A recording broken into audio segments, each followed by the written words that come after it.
Hi everyone, so it's the end of another week, so it's time to talk about the book that I've been reading this week. And this week it was Lord of the Flies by William Golding. Now, this is a book I've read a few times before, but it's been many years since I last read it.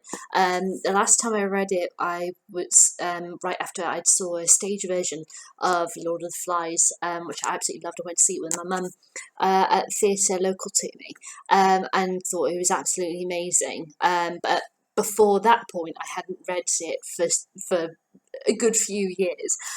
So it's kind of like I've had very large gaps between rereading The Lord of the Flies. So much so that there were elements that I had completely forgotten about. So having a chance to reread it this week has been absolutely fantastic. I've really, really thoroughly enjoyed it. It hasn't taken me long to read it at all. I've actually only read it over a space of about a day and a half because I've had such a crazy week with work and such. I really haven't had the time to be able to sit in the evening to read it. I've been too exhausted, so I've just had a day and a half of just reading it, sitting down and reading it, and I've thoroughly enjoyed it. I haven't been able to put it down.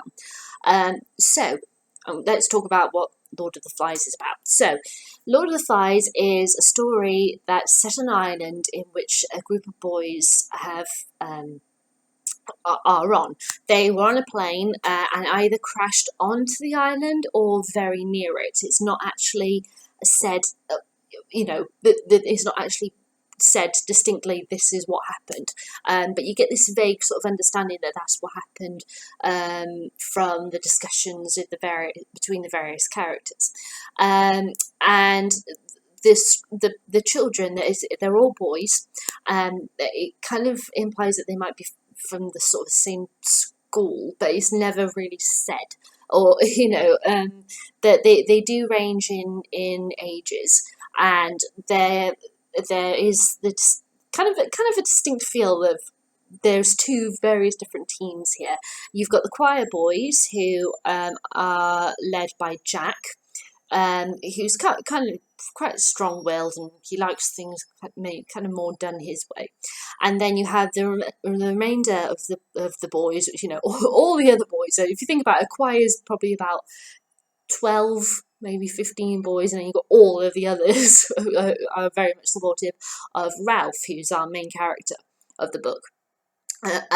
Ralph is really quite different from Jack in regards to that he recognises everybody wants him to be the leader, so he's taking up that post kind of reluctantly, but he doesn't have that leadership want, that kind of passion. I'm going to be leader, whereas Jack does have that, but he has very little support from everybody else from it. Sorry, from all the other boys on the island. And then you've got other characters that stand out, because even though obviously there are loads of boys, we're never told exactly how many boys there are, because in the initial stage we meet another character called whose nickname is Piggy. We never find out his real name. He just straight off he says, I don't want anybody to call me Piggy, and so everybody calls him that. And he very much is quite mature about the situation. He's very much saying we have to get together, we have to make lists, we have to figure out a shelter, we've got to figure out where we're going to get water and all this lot. And although Ralph is very keen and he very much recognises about having fresh water and always having a fire so that people will see the smoke and know that they're there and come rescue them. At the same time, he doesn't act on those things in regards to making lists, figuring out how many there are, what we're going to do in the long run. But you can understand at the same time why he's not like that, just as Jack isn't necessarily like that, because they're children. There are certain factors, things that you weigh up that need to be done as an adult that you don't think about as a child. And even though Piggy is the more mature one of the group and realises this needs to be done, nobody takes him seriously because everybody pokes fun of him because of his weight, because of his glasses, because of his nickname. He's just not taken seriously at all throughout this book. which is really, really sad. But it's just that situation that is where they are. And the other key characters that we meet are the choir boys, Eric and Simon. Now they are, I say choir boys, so they're kind of in Jack's group. But they do kind of float a bit back and forth between Ralph and Jack, and you kind of see as time goes on they're more prone to Ralph and his way of thinking, his way of dealing with the situation. But then at the same time, it's kind of Jack, a bit more. Jack's more. He's our guy. He's he's the one that's looked after us. But then to have to be in a situation where they're being tortured to go back to Jack and treat him as the leader is a bit. They realise where they've gotten to, who their loyalties should, in a sense, be with as the time goes on. They're very interesting characters, the other twins, and yeah, you've got Simon. Simon is. Sorry, I just realised I got my name wrong. I'm so sorry about that. The twins are Sam and Eric, and the other boy is Simon. And Simon he's a bit of a dreamy character. He's quite quiet. He's quite shy and such, but he really likes Ralph. He's very supportive of him. But as time goes on, he ends up going to a very different place psychologically than all of the other children. He sees the perspective of what's happening to them in a very different way than everybody else. And it's really poignant and really tragic what happens with Simon's story as the time goes on. Now, they've crashed onto this island. There's no adults. They have to try and look after themselves. And as I said, Ralph is very much about burning a fire, make sure there's smoke so that people can see. But then you have the situation of you've got children running around this island like mad. They're just eating what they can see. They're not thinking about things that need to be done.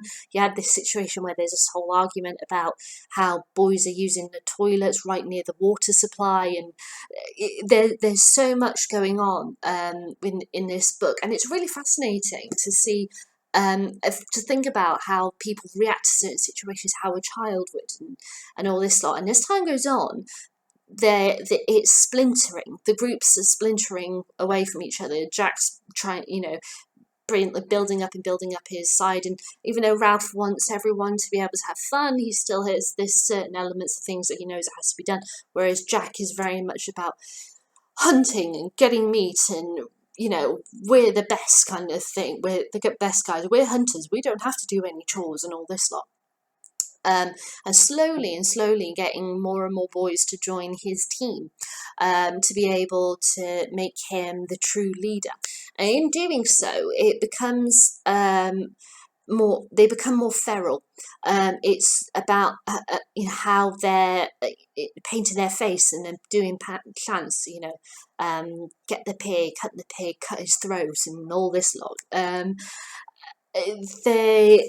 It's very interesting also how at one point, whilst they're on the island, there is a kind of an air raid of something that's happening over them in the island, and a soldier is killed in his parachute, and he lands on the island, and his corpse is what the boys think is a beast in the forest, and there's the team's trying to figure out, should they come together to defeat the beast? Should they stay apart? What did they do this? What if they do that? Arguments, conflicts. There's so much going on in this book.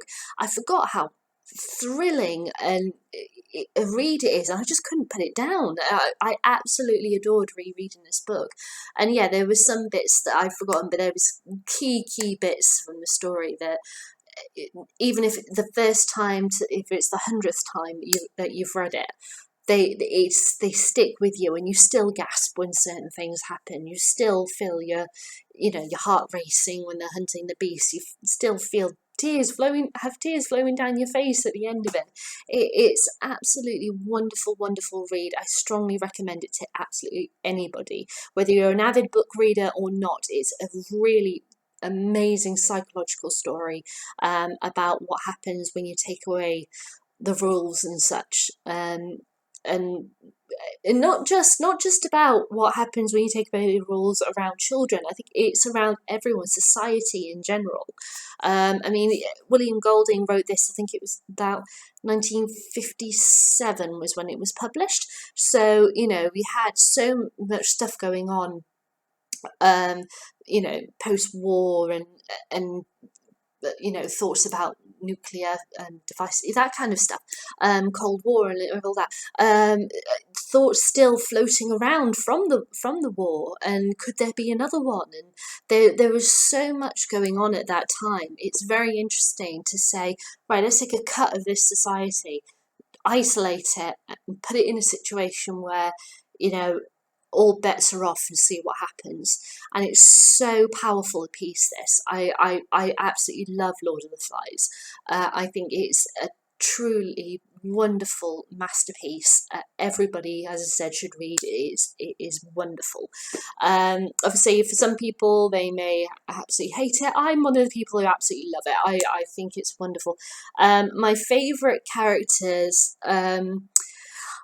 well, two, and they're the two that I think have the biggest impact on the lives of everybody in the story, and they are Piggy and Simon.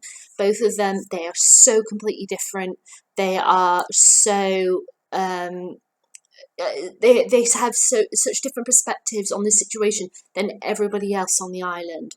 One very mature, one kind of in a dreamy, quiet, shy, step back look, and they both have such a unique insight, and to be able to I kind of what I was just saying, really, seeing it in a different way. They have such a unique aspect. It's not just a case of being an outsider, so therefore you can see what's happening. It's not about that at all. It's just about seeing a situation from a different perspective. It could be absolutely anything, but in this case it's a bunch of boys on an island. But it's they're absolutely extraordinary characters, Piggy and Simon. I think they even though Ralph is our main guy, he wouldn't be who he was without Piggy and Simon, for sure. That's how I feel about it. So yes, that was my thoughts on William Golding's Lord of the Flies. Definitely will be rereading this again at some point. I absolutely adore it. So yeah, and I hope you've enjoyed this review. Sorry for getting the names muddled up, but Sam, Simon, very similar first names. But anyway, have you read this book? What did you think of it? I'd love to hear what you thought. You can leave me your comment in the comment box below, or if you want, you can show me what you thought another way. You can give me a thumbs up or a thumbs down, entirely up to you. And as usual, I'll be back with another video telling you what book I'm going to be reading for the next week in this book challenge. So see ya!